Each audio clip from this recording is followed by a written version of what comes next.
How's it going, everyone? Unretired here, and today I want to show you a Spellbreaker build. Main attacks for this build will be your Shadow Strike. You also have your Blade Spirit. CC, you will be using your Lexra's Flash Freeze, very important, and also your Ring of Steel. Everything else really all depends on how you're gonna be putting your gear on, but the build will be a bit gear dependent, not a bit, but you can do the build with suboptimal gear. You can go in greens, you can go in blues, as long as you put your components and your augments right for your resistances. This build is pretty powerful. It's very fun to play. Good farming build. One con might be that it's very squishy, as you can see without gear and whatnot. I'm only at 5739 HP, but that's fine. So with devotion points, where I had put devotion points, I'm at 984 physique, 453 cunning, and 659 in spirit. Now at least get 400 plus cunning, so you can have a dagger that you'll kind of need for the build. It's called the Shard of Astrakarn. It's really good because of the because of the chilling presence that it gives you. It's so good. All the presences that you'll have in this build make it, I don't want to say invincible. You're still squishy, but I'll show you afterwards. You know, you'll see what I mean, right? So this is the stats per se. If we're looking at damage and whatnot, I'll show you once the gear is said and done. Let's go take a look at the point distribution. So Spellbreaker is Nightblade and Arcanist put together. You're going to max out stats in Nightblade, max out stats in Arcanist as well. I would start off with the Nightblade just to get some points in, and after go into Arcanist right to the end to get max Star Pack. So Star Pack is going to be an active that is always going to be on, no matter what. When I'm looking at this, I totally forgot that I have forgot something here. So you'll have 12 points into Star Pack. So the cold damage, lightning damage, frost burn, electrocute damage, physical conversion to cold, and the cooldown reduction. Now, the build is very big on cooldown reduction, so we need to reduce our Shadow Strike, you know, with gear and whatnot, at least to, I prefer below 1, but with the gear that I have, I'm 1.4, I believe, which is pretty darn good anyways, right? The cooldown affects everything anyways. So yeah, so 12 points in this. I put 7 in Inner Focus, 1 in Arcane Will, 6 into Nullification, 12 Lexra's Flash Freeze, very important to have this, 1 point into Absolute Zero, 1 into Iskandra's Elemental Exchange, don't take the Overload, 1 point into Elemental Balance, 9 out of 12 for Mirror of, I'm just going to say Mirror because I always say it wrong afterwards, 3 points into Maven's Sphere of Protection with 1 point into Conversion. And now if we go take a look at our Nightblade, obviously, like I said, max out these skills. We want to max out Veil of Shadow, Night's Chill, max out your Shadow Strike with maxing out Nidala's Justifiable Ends, I'm sorry about that. The crit is amazing. The poison percentage is also amazing. Plus a 25% cooldown reduction makes this skill for the build absolute. 12 points into Nightfall. So this will do cold damage, frost burn, life leech, and chance to put your targets to sleep. Although I haven't seen a target get a chance to sleep because they die so quickly. 1 point into Ring of Steel with the Ring of Frost to convert your pierce damage into cold damage, 75% of it. 1 point into Circle of Slaughter, and 1 into Blade Spirit. If we go to Devotion setup, I'm just going to show you what I have. I will make a separate video showing you how to get the Devotion points. It is super easy. I have 2 points into Crossroad, 1 in the blue, 1 in red. I took Wraith. I have Scholar's Light, Empty Throne, Harpy. I have the, sorry, I always have a hard time with this one. Rowan's Crown, I went for Leviathan. Max out as well Oaklane's Lantern. Max out Behemoth. Now, whatever points that you have as well, you the rest of your points will be put into Blind Sage. So, obviously the 3 first points, you can either choose between the 3 afterwards, all depending on your gear setup. It could be Cold Frostburn, Fire Burn, and Lightning Electrocute. Okay, so it's pretty easy build setup for devotions, but I'll make a separate one just to show you. As for gear, so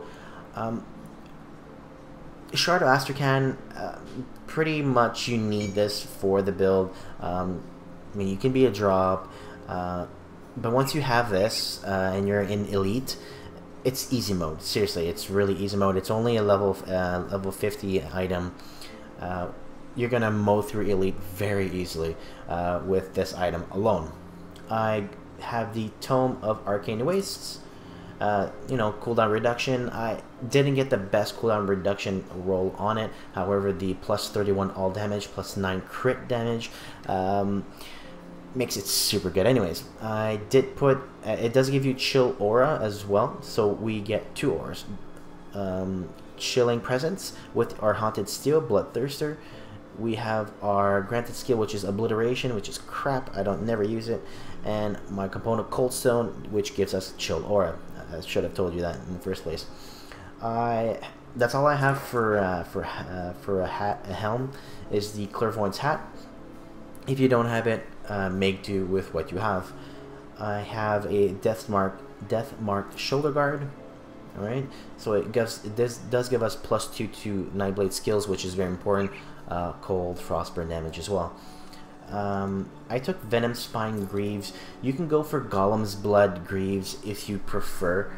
Instead of like movement speed, resistances and whatnot, it's more like health based of an item. It's more of a soldier feet, boots, but I prefer these ones myself. That's my preference.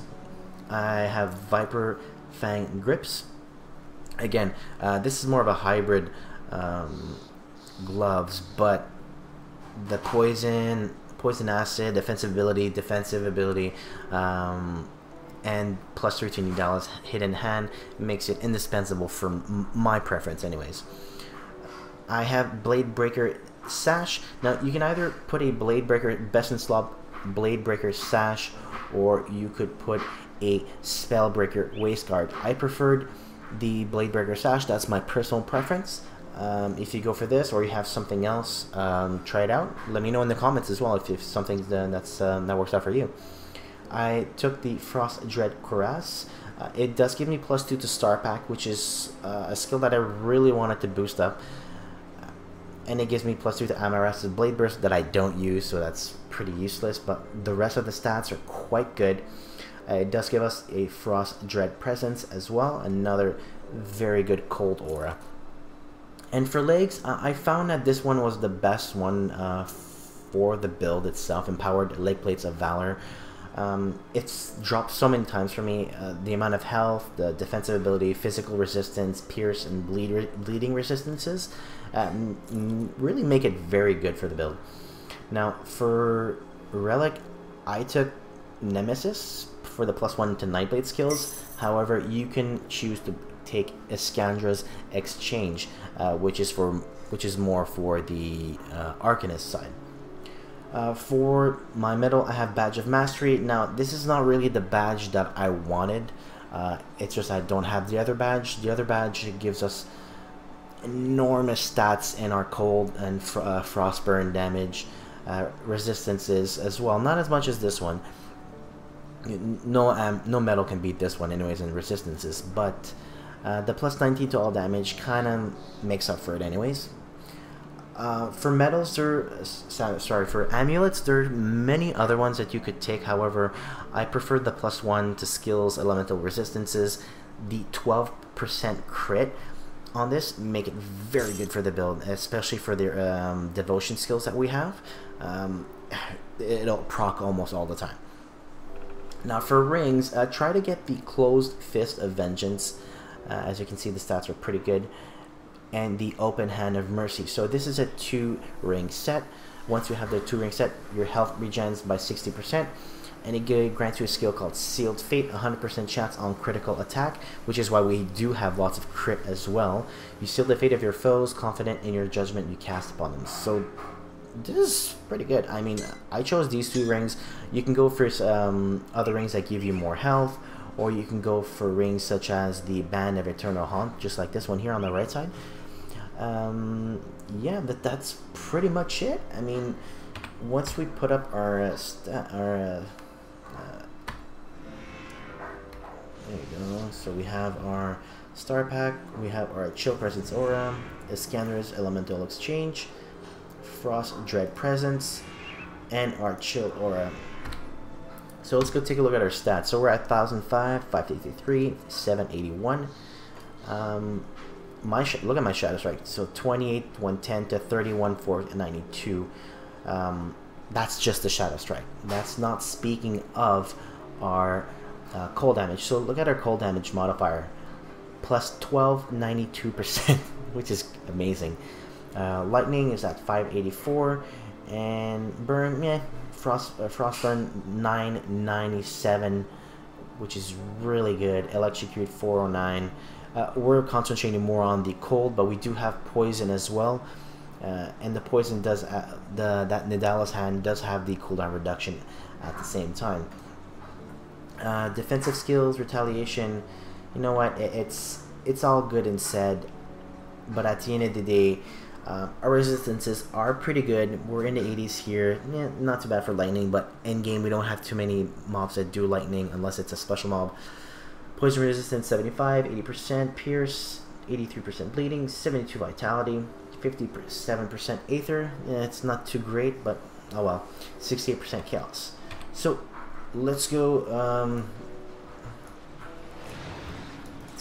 kill us some mobs. Alright, let's go. Alright, just gonna show you real quick how it is, and I will make some other gameplay video and show you how it is. Look at that. Okay. Let's continue on.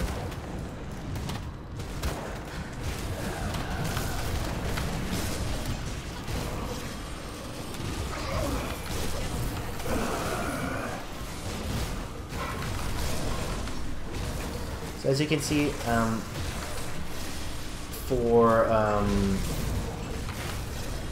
cooldown is so quick. You can do your Elixir Flash Freeze so often.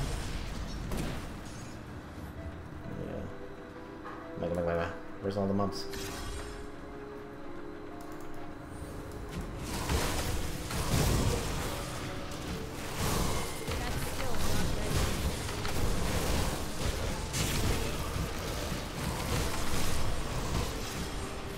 Oh god, I love this. It's so quick. It destroys mobs so easily. The clearing power is just amazing.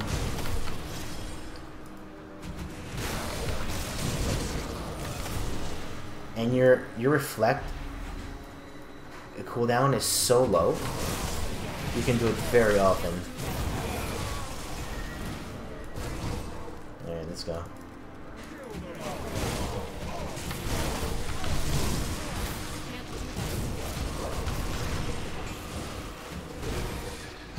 This is so good, I love it.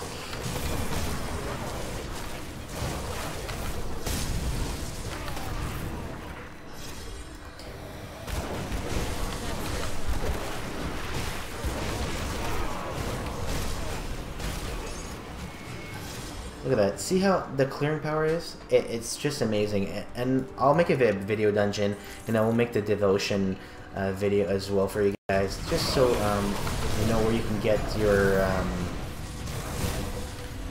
points in, how to level and whatnot for your devotion. Early game, the build is not very strong, but as you can see, once you reach that end with the end game gear, or attempt to get that end game gear, it's just amazing. It's a fun build. It's a farming build. Say what you will, it's fun. Alright, so I hope you guys enjoyed the video. I hope you enjoyed the build as well. And if you have any comments about the build and whatnot, do make them. I do appreciate all your comments, and if maybe you find something different about the build. So I'm Untitled. Thanks for watching. I'll see you guys in the next video.